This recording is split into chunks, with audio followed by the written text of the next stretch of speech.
I feel amazing today. It's great to be up here. I've been curious about a couple of things. Can you talk to us about angels and spirit guides? Well, there are a lot of different names and labels that you give in your attempt to explain your interpretation of non-physical. What specifically are you wanting from us? How do angels or spirit guides work? Are they real? How do we experience them? How do we call on them? Well, it's a big question because a lot of different people use those labels and mean somewhat different things by them. But in essence, what you're asking about, you are extensions of source energy. And so, of course, all of that is real. In other words, as Esther is allowing us to visit with you as she translates, we're offering radio signals or blocks of thought that are like radio signals, and she's translating them. And there are people who, when they receive those blocks of thoughts or radio signals, can translate visually. Esther is translating verbally. And so the non-physical is interacting with you in many different ways. And depending upon the intensity of your desire to know and your ability to allow in any given moment is what makes for the variety of experiences that different people are having. Esther said to us one night early on in her new relationship with us consciously, "Abraham, I want to see you." And we said, "We don't think you really do," because we had seen her lying in her bed with her eyes closed, afraid that she might see us. She was beginning to develop a very nice relationship with us, and she didn't want anything weird to happen that would upset her in any way. And so she said, "No, really, Abraham, I do want to see you." And we said, "Then open your eyes." It was a very dark bedroom out under a Texas sky. Jerry was sound asleep, and Esther opened her eyes, and she saw a room full of fireflies, what looked like millions of fireflies, too many to count. And then all of the fireflies gathered together in one corner, emitting a light that was so bright that Esther could not look into it. And then the bright light dispersed into several lights around the room, not millions and not one bright light, but several lights around the room that Esther could behold.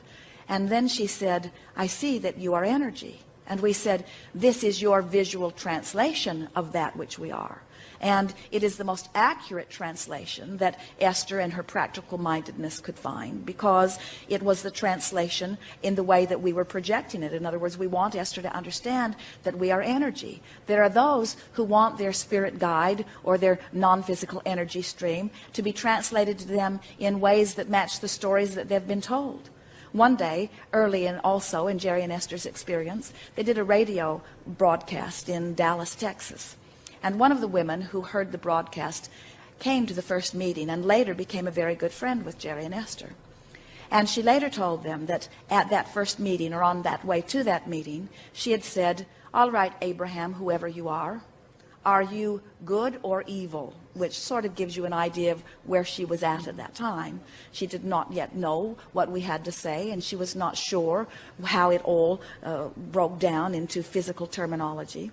And so as the meeting unfolded, Esther remembers Abraham sitting in a chair and opening her eyes and then pausing in silence for what felt to Esther like a very long time.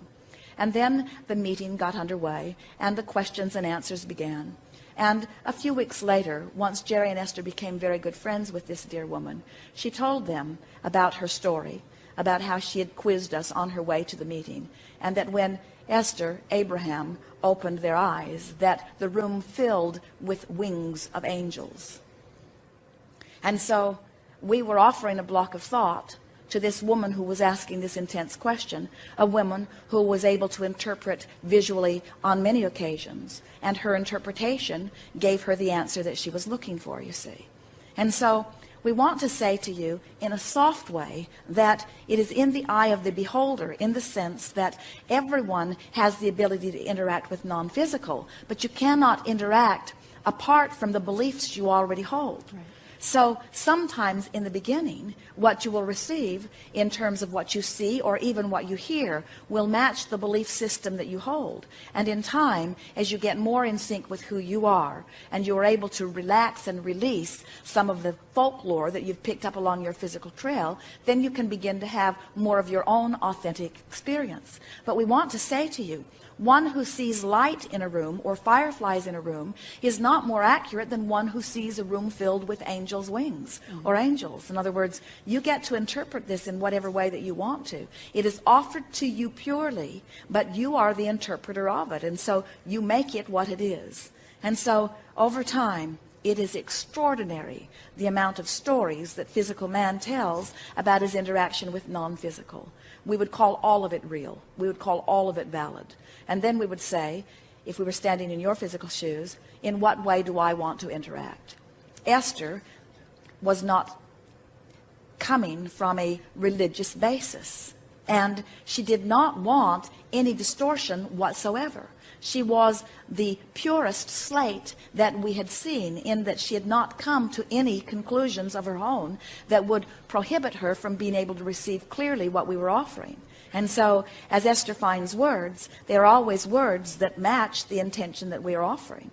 And then over time, as we offer words, and Esther depicts our meaning with words, and we are able to feel your response to her words, and then we are able to feel your vibration in response to her words. Over time, we have literally created a language that depicts purely the intent of Abraham. But that does not mean that it is the only language that is authentic. There are many ways of interpreting non-physical. I read a book a couple of months ago, and I loved the book.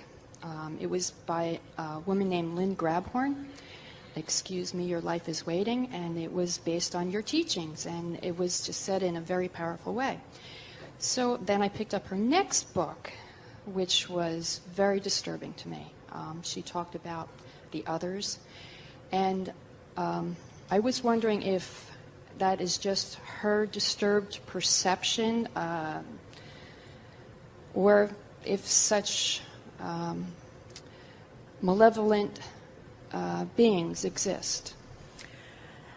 Well, we'll begin by saying to you that there is only a stream of well-being, and that that which is non-physical is of that stream. Mm-hmm. But we also say to you that every thought that has ever been thought still exists. And so, as the spin-off of man's conscious mind continues, experience after experience, century after century, there's a lot of thought data that is there.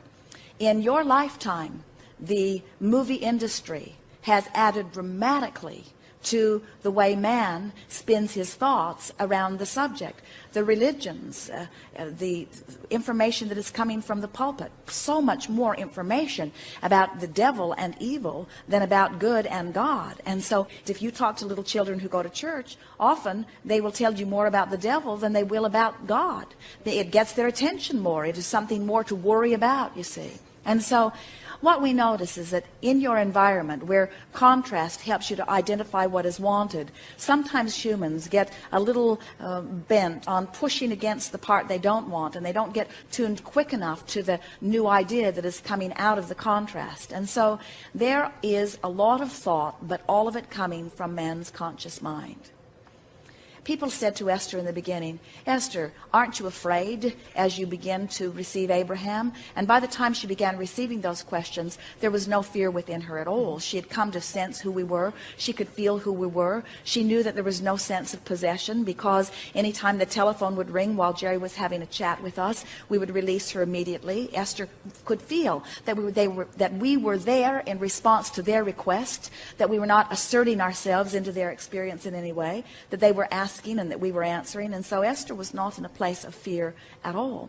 And then people would say, don't you need to protect yourself in some way? And as Esther heard more and more of them saying that, she began asking us about that. And we said, it's just like saying, if I set my radio dial on 630, do I need to worry about getting something from all of the other stations? And the answer is no. When you set your tuner, law of attraction is going to bring you that which is a vibrational match to the signal that you yourself are set at, you see. And so Lynn Grabhorn was a woman, a wonderful woman, who came to many of Jerry and Esther's gatherings. She came to them one day, wanted to have lunch with them, and explained to them that she was going to write a book, and that she was going to base it on what Abraham had to say. And she also said, and I'm not going to tell anyone where I'm getting the material, because I think there are people out there that are very afraid of this kind of thing. And Esther and Jerry said, well, anyone is free to use our material. We are not keeping it a secret. We want people to understand that they create their own reality.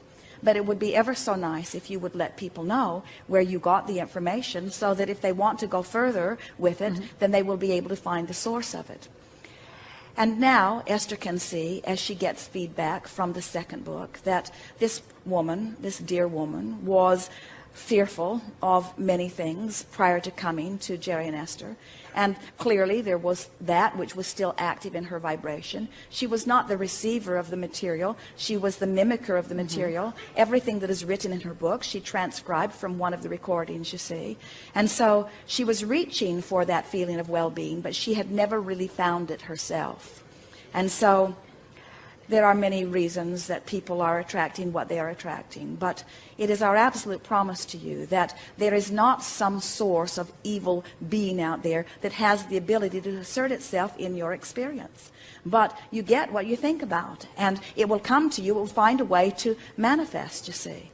The best way of describing this that we can, that will give you a sense of all of this, was one day we were visiting with a woman who lived in the San Francisco area. And she said, Abraham, I've been crossing these big bay bridges for many, many years, and I have never felt any fear about it at all. And recently, as I'm crossing these bridges, I am having what I must describe as panic attacks. She said, I want to lie on the floor of my car. My fear is so intense. What's happening with me? And we said, you must be bumping into some thought forms on the bridge. Well, she didn't like the sense of that at all. In other words, there are thought forms on the bridge. She said, whatever do you mean? And we said, well, you have to understand that everything that everyone thinks about is broadcast for everyone else to pick up if they are in the vibrational vicinity. And so people have been crossing these bridges. Often they're tourists, and it's a sort of precarious feeling. Often they're in a monster bus like Jerry and Esther's, and it's an even more precarious feeling because of the width of the lanes and going through the toll booths. There had recently been earthquakes, and some of the bridges had fallen down, which had increased people's concern about being on a bridge, maybe at a time of another earthquake.